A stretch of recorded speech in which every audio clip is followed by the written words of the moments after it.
어쩌면 인생이란 것 자체가 기대와 실망을 반복하는 것 아닌가 싶습니다. 이런 기대와 실망은 예수님이 세상에 오셨을 때에 극적으로 나타났습니다. 병자를 고치시고 줄인 군중을 먹이셨을 때에 백성들의 마음이 출령했습니다. 예루살렘에 입성하셨을 때에 그 기대가 하늘을 찔렀습니다. 그러나 그 기대가 실망으로 바뀌고 실망이 미움으로, 그 미움이 죽여야 되겠다는 살기로 바뀌기까지 며칠이 걸리지 않았습니다. 십자가에 못 박으라, 십자가에 못 박으라. 그들은 어떤 메시아를 기대했던 것일까요? 당당한 장군, 탁월한 수완의 정치가, 멋진 영웅. 그런데 구약 성경은 이미 그게 아니라는 말을 분명히 하고 있습니다. 이사야 53장에 나오는 말씀 함께 읽습니다. 그는 주 앞에서 자라나기를 연한 순 같고 마른 땅에서 나온 뿌리 같아서 고운 모양도 없고 풍채도 없은즉 우리가 보기에 흠모할 만한 아름다운 것이 없도다. 그는 멸시를 받아 사람들에게 버림받았으며 간고를 많이 겪었으며 질고를 아는 자라. 마치 사람들이 그에게서 얼굴을 가리는 것 같이 멸시를 당하였고 우리도 그를 귀히 여기지 아니하였도다. 메시아가 오신다면 풍채당당하고 화려한 모습, 영웅적인 면모로 오지 않을 거라는 말씀입니다. 사람들이 몰려가서 사인 받고 싶어 하고요, 함께 사진 찍고 싶고 그 사진 대대로 자랑하고 싶어 하는 그런 모습이 아니라, 오히려 사람들이 멀리하고 싶은, 고개를 돌려버리는 그런 모습으로 올 것이다. 이미 예언하고 있습니다. 이게 이사야 53장에 나오는 건데, 그가 상함은 우리의 죄악을 인함이요 라는 말이 이어지는 십자가를 아주 구체적으로 예언한 유명한 말씀이죠.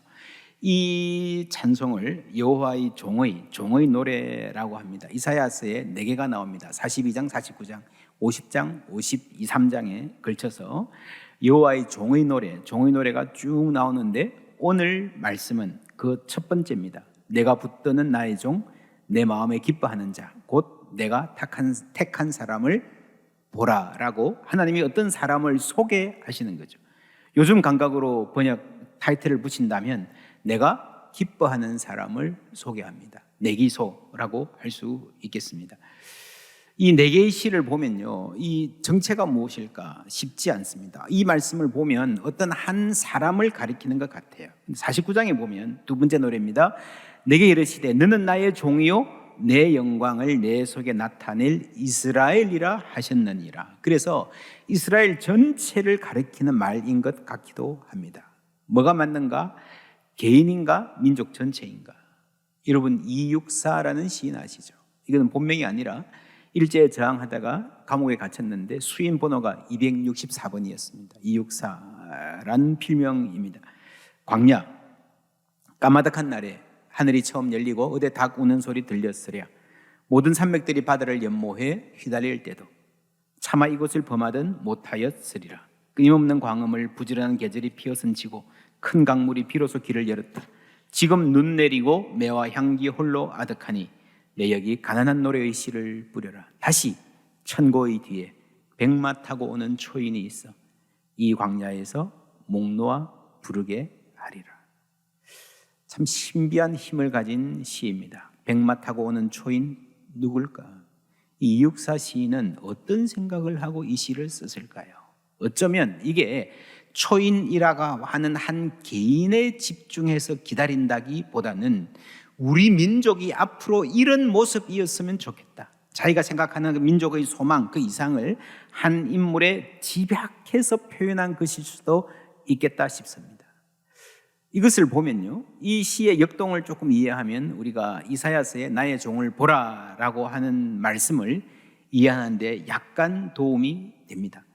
당시에는 유대 사람들은 이게 우리 민족에게 주신 말씀이다, 한 사람이라고 의인화했지만 그렇게 받아들였습니다. 그래서 우리가 이렇게 살아야지, 우리가 이런 백성 되어야지 그랬습니다. 근데 그러질 못했잖아요.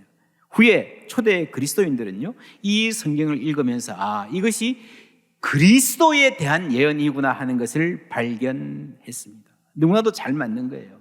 그렇다고 해서 민족에게 주신 말씀이 아니라 한 개인을 말하는 것이다, 그게 아니고요. 민족에게 주신 말씀 맞는데 본래 이 하나님이 본래 계획했던 이스라엘 민족 전체가 감당하기를 바랬던 이방의 빛이 되는 땅끝까지 하나님을 증거하는 그 사명을 예수 홀로 감당했다는 면에서 이것은 민족이기도 하고 개인이기도 한 말씀이라고 볼 수 있습니다. 이육사의 백마 타고 오는 초인과 비슷한 면도 있고요, 다른 면이 있습니다. 백마 타고 오는 초인은요, 딱 보면 알잖아요. 여러분, 백마를 타고 오는데 누가 모르겠습니까? 얼마나 멋진 모습이 상상이 됩니까? 근데 이사야는 메시아가 오면 그렇게 영웅적인 외모로 화려한 스펙으로 오지 않을 것이다. 그럼 어떻게 올 것인가? 내가 기뻐하는 사람을 소개합니다. 그 특징은요, 가장 중요한 특징은 그에게는 내 영이 임할 것입니다. 입니다. 주의 종은 성령 충만한 존재입니다. 여러분, 성령 충만이라는 말이 들으면 뭐가 떠오릅니까? 열정적으로 기도하고 은혜롭게 찬양하고 말씀을 잘 전하고 예배하기를 좋아하고 방언이나 병고침 같은 은사가 나타나고, 맞습니다. 맞는데 중요한데요, 오늘 말씀을 보면 주의 종이 성령 충만할 때의 그 가장 중요한 특징, 그 초점이 그게 아니에요. 그는 정의를 세울 것입니다. 내가 내 영을 그에게 주었은즉 그가 이방에 뭐를요? 정의를 베풀리라. 성령을 받으면 정의를 베풀 거라는 겁니다. 그는 쇠하지 아니하고 낙담하지 아니하고 세상에 정의를 세우기에 이르리니. 여러분, 하나님의 영은 무엇보다도 이 땅에 정의를 세우시는 영입니다. 놀랍죠? 성경에 이런 말씀이 나오는 게 놀라운 게 아니라 우리가 너무 우리의 신앙이 이 교회라는 공간 안에만 갇혀서, 종교의 언어 안에만 갇혀서, 정말 성경의 영은 물론 우리에게 신앙생활 잘하게 하시지만 이 땅에 정의를 펴는 분인데 그걸 우리가 잊어버리고 있는 게 놀라운 겁니다. 하나님의 정의, 그 정의는 어떤 정의인가? 여러분, 우리가 정의라고 하면요, 가장 먼저 생각하는 말이 정의의 칼, 이런 겁니다. 정의의 심판, 그렇죠? 나쁜 혼내주는 것. 미국이 이라크하고 전쟁할 때 indefinite justice, 무한한 정의, 그랬습니다. 전쟁할 때 정의의 칼을 받아라 그러잖아요. 또 하나는 정의의 함성입니다. 이것이 정의라고 당신들은 잘못되었다고 외치는 그런 정의.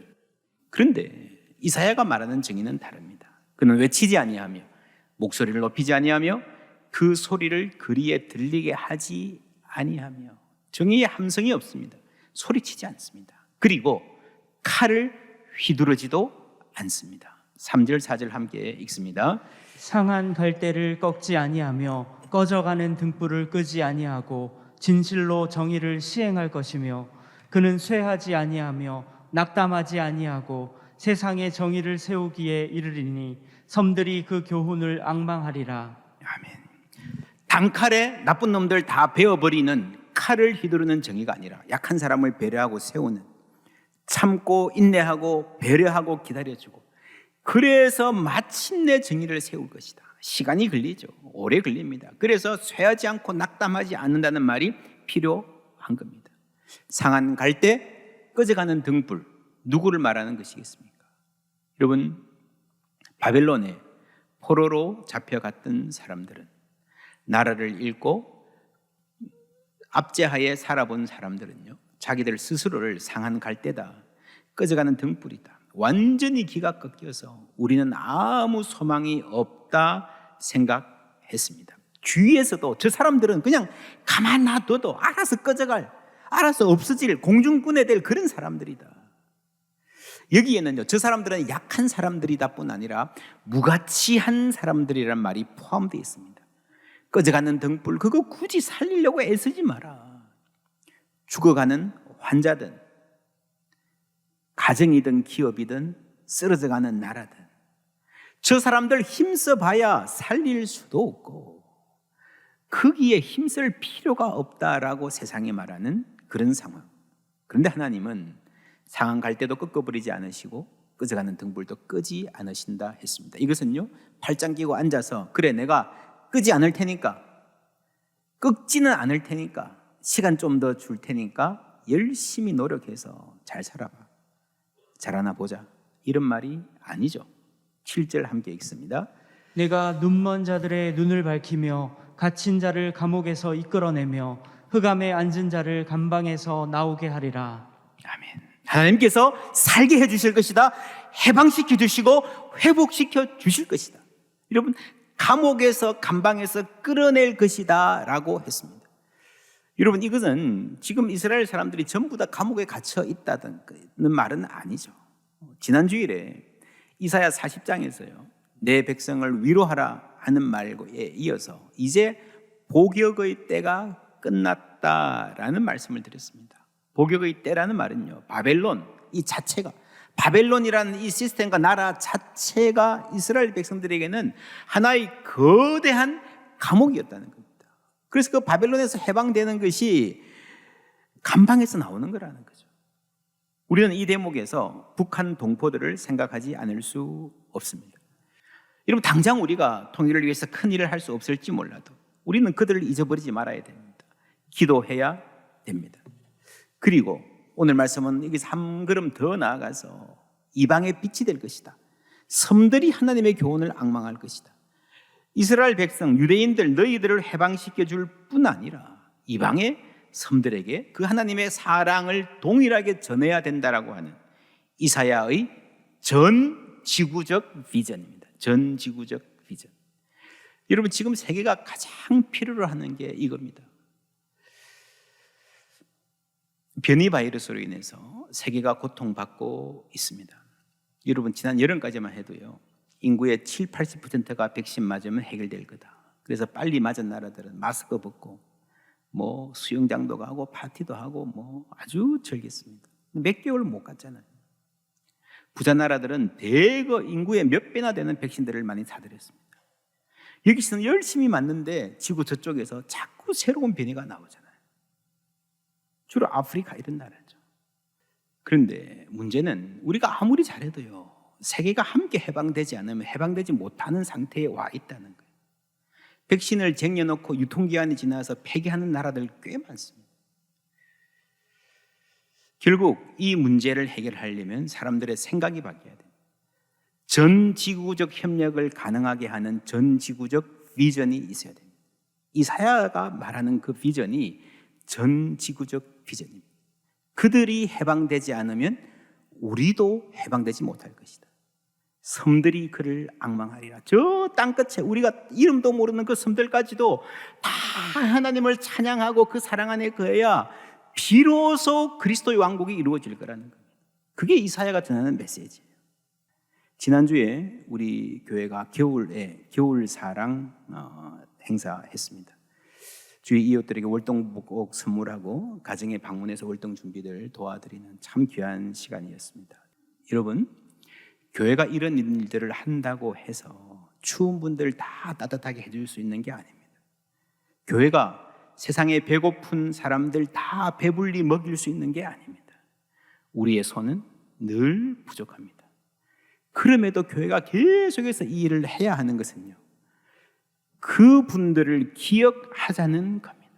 그들이 이 사회에서 잊혀지지 않도록 해야 하는 사명이 교회에 있습니다.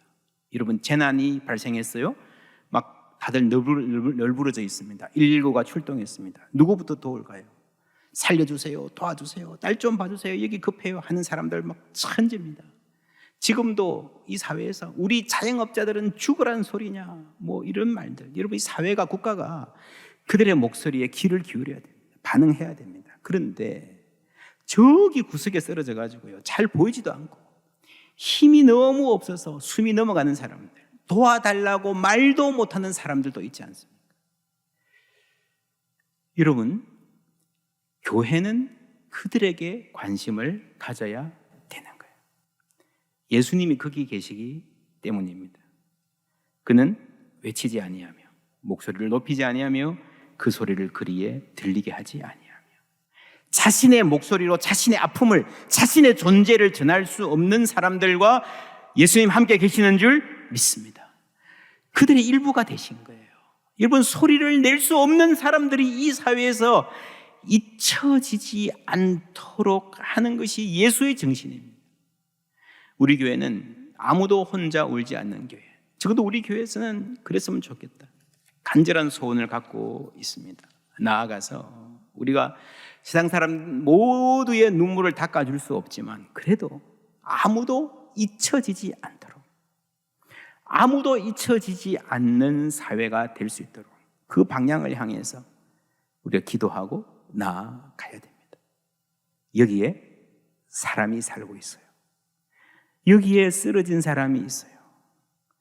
여러분, 본래 국가나 사회는요, 이거 잘 못합니다. 여러분, 아우성 치는 사람들 반응하기도 힘들어요. 그래서 여러분, 이 세계의 이 서구 사회의 복지 역사를 보면 전부 다 교회가 시작한 겁니다. 모든 복지를 교회가 시작했다 해도 과언이 아닙니다. 국가가 관심 가지지 않고 사회가 신경 쓸 여력이 없다라고 하는 사람들, 교회가 찾아가서 돕는 거예요.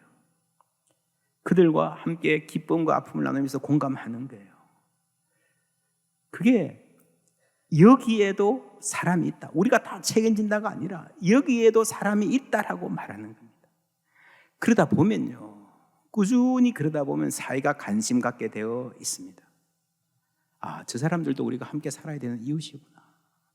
그러면서 한 세대, 두 세대가 지나고 혹은 100년, 200년이 지나면서 사회복지 시스템 안에 들어오는 거예요. 사회가 계속 바뀌기 때문에 그런 분들은 끊임없이 생깁니다. 이 교회의 책임입니다. 아무도 잊혀지지 않도록. 한국 복지에 있어서 세계 최고인 분야가 있습니다. 의료보험입니다. 여러분, 서구 선진국에 돈 많은 나라에 사는 사람들도 한국의 의료보험 너무너무 부러워합니다. 어떻게 이게 된지 아십니까? 원래 이게 한동안 정권은 별 관심이 없었어요. 우리나라에서 최초로 의료보험 운동, 조합운동을 시작해서 성공한 분이 장기려 장로님, 최규철 목사님, 부산, 가까운 부산 청십자 의료조합, 십자가 들어있잖아요.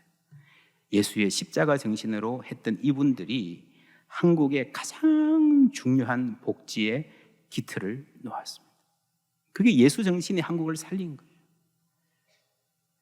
예수 정신이 뭡니까? 상한 갈대를 꺾지 아니하며 꺼져가는 등불을 끄지 아니하며, 이건 누군가를 위하는 저 불쌍한 사람 이야기하는 것 같고요. 4절에 그는 쇠하지 아니하며 낙담하지 아니하고, 이거는 메시아 하나님에 대한 이야기인 것 같습니다. 그런데 이 두 구절을요, 원어로 분석해 보면 굉장히 재미있는 점이 발견됩니다. 상한이라는 말하고 낙담한다는 말이 똑같은 말이에요. 꺼져간다는 말하고 쇠한다는 말이 똑같은 말이에요. 이건 무슨 말입니까? 상한 갈대, 꺼져가는 등불. 세상에서 가장 약한 사람들, 바로 그 사람들의 삶에 하나님이, 메시아가 함께 하신다는 거예요. 예수님도 그런 상태가 되셨다는 겁니다. 우리가 잘 알지 않습니까? 예수님이 얼마만큼 멸시와 고난을 받고 살아갔는지. 여러분, 이 구조를 이렇게 보면요, 이 이사야서 전체적으로 얼마나 문학적으로 아름답고 수사학적으로 힘이 있고 신학적으로 심오한지 모릅니다. 말씀이 육신이 되셨다. 하나님이 스스로 상한 갈대, 꺼져가는 등불의 처지가 되신 겁니다. 여러분, 이걸 알아야 우리가 성경을 이해할 수 있습니다. 우리가 하나님 신 그러면 주로 초월적인 신만 생각합니다. 만유 위에 계셔서 모든 것을 뜻대로 하시는 힘이 있는 분, 맞아요. 그런데 그것만 알면요, 쇠하지 아니하고 낭망하지 아니하고 이 말이 아무 의미가 없습니다. 그렇잖아요. 하나님이 초월적인 신인데 어떻게 쇠하고 낭망합니까? 우스운 이야기. 초점은 그 초월적인 하나님이, 무엇 하나 아쉬울 것이 없는 하나님이 우리를 위해서 우리 사회의 가장 낮은 자리로, 상한 갈대, 꺼져가는 등불의 자리로 오셔서 스스로 그런 약한 존재가, 슬픈 존재가 되셨다는 것. 이런 시가 있습니다. 할머니 어디 가요? 예배당 간다. 근데 왜 울면서 가요? 울려고 간다. 왜 예배당 가서 울어요? 울 데가 없다. 이런 울 일은 많은데 울 데가 없어요. 저희들 어릴 때 교회 가면요, 이 권사님들, 집사님들, 아줌마들, 할머니들 얼마나 많이 우시는지. 시도 때도 없이 새벽에도 울고 철야 때도 울고 낮에도 와서 엎드려서 울고. 저분들은 왜 저렇게 울 일이 많으실까? 지금 생각해 보니까요, 그때 시집살이가 얼마나 고달팠을까. 요즘처럼 친구들 만나 카페에서 수다 떨 수도 없고, 울 일 있어도 전화해서 엄마한테, 친정엄마한테 하소연하는 것도 불가능했고, 그때 또 남편들은 대부분 다 우악스러웠잖아요. 그 교회 와서 우는 거예요. 울 일은 많은데 울 데가 없으니까 유일하게 교회 와서 우는 거예요. 여러분, 예수를 잘 알아서, 성경을 잘 알아서 예배하고 싶어서 온 게 아니고요, 그냥 울 데가 없으니까 교회 와서 우는 거예요. 은혜 받아서 우는 게 아니고 울 일이 많아서 우는 거예요. 그렇게 눈물 흘리는 모든 사람을 우리 주님이 품어주시는 줄 믿습니다. 여러분, 그렇게 와서 울다가, 울러왔다가 은혜 받고 굳건하게 일어서는 거예요. 그리고 그 사람들이 마침내 우리 주님처럼 쇠하지 아니하고 낭망하지 않는 사람이 되는 겁니다. 그 은혜를 어떻게 주시는가? 이사야가 말합니다. 네가 눈먼 자들의 눈을 밝히며. 여러분, 하나님 우리의 눈을 밝혀주십니다. 우리가 왜 낙심합니까? 하나님을 알지 못하기 때문입니다. 우리 가운데서 하나님이 하시는 일을 볼 수 있는 눈이 없기 때문에 낙심하고 절망하는 것입니다. 성령이 임하시면 무엇보다 우리의 눈을 밝혀주시는 줄 믿습니다. 에베소서 말씀 함께 읽습니다. 우리 주 예수 그리스도의 하나님 영광의 아버지께서 지혜와 계시의 영을 너희에게 주사 하나님을 알게 하시고 너희 마음의 눈을 밝히사 그의 부르심의 소망이 무엇이며 성도 안에서 그 기업의 영광의 풍성함이 무엇이며 그의 힘의 위력으로 역사하심을 따라 믿는 우리에게 베푸신 능력의 지극히 크심이 어떠한 것을 너희로 알게 하시기를 구하노라. 아멘. 이사야가 말합니다. 네가 눈먼 자들의 눈을 밝히며, 바울이 말합니다. 너희 마음의 눈을 밝히사. 똑같은 말이잖아요. 하나님 동일하게 역사하십니다. 그 하나님이 오늘 우리 가운데도 동일하게 역사하실 줄 믿습니다. 우리 눈을 밝혀주시는 거예요. 그럴 때에 그 부르심의 소망이 무엇이며 성도 안에서 주신 그 기업에 우리 목소의 영광이 얼마나 풍성한지 알게 하시는 겁니다. 여러분, 그럴 때에 이 소망이 생기면 우리는 낙심하지 않고 살 수 있습니다. 어떤 고난도 이겨낼 수 있을 줄 믿습니다. 오늘 말씀에 섬들이 그 교훈을 앙망하리라 그랬습니다. 앙망하리라. 여러분, 앙망 무슨 말입니까? 불과 한 12년 전만까지 하더라도요, 무슨 청원서 쓸 때에 허락해 주시기를 앙망합니다. 기억나시죠? 그죠? 문서에 그렇게 썼습니다. 앙망합니다. 무슨 말인가 하면 간절히 바란다는 말이에요. 간절히. 섬들이 그 교훈을 앙망하리라. 저 지구 반대편에 있는 우리가 얼굴도 이름도 모르는 그 나라 사람들에게 새로운 소망이 생긴다는 겁니다. 새로운 꿈이 생긴다는 겁니다. 여러분, 오늘의 세대가 뭡니까? 꿈이 없는 게 문제라 그러잖아요.